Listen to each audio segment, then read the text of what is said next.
work in this area is the amount of waste material that is still labeled as waste in the 21st century. Millions and billions of tons of materials that are exiting our manufacturing processes and ending up in landfill. And as a researcher and a big fan of circular economy, I always wanted to help businesses to find new ways to repurpose these materials and to bring them back into the manufacturing lines. So I started thinking about the carbon emissions that are associated with the concrete industry. We are talking about a kilogram of CO2 released per kilogram of concrete produced. And then I started thinking about the stratospheric volumes of concrete that we need annually to meet the demand of our building and construction sector. A part of this emission is associated with the usage and consumption of clean water for cement mixing and hydration. So our project focused on the decarbonization potential of using wastewaters instead of clean waters.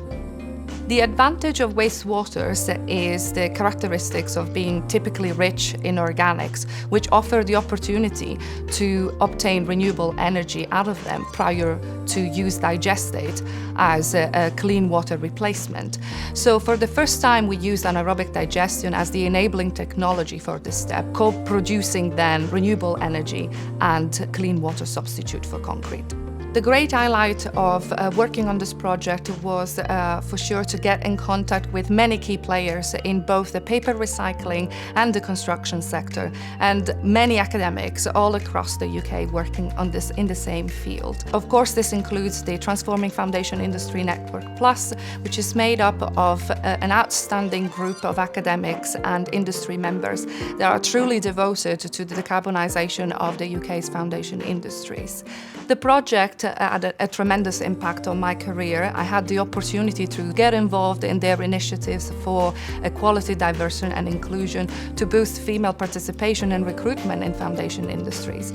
I also got multiple opportunities to present my preliminary and final project results to a large audience of academics and businesses, which was instrumental in improving my visibility in the sector and also obtaining further funding to continue my journey for concrete decarbonization.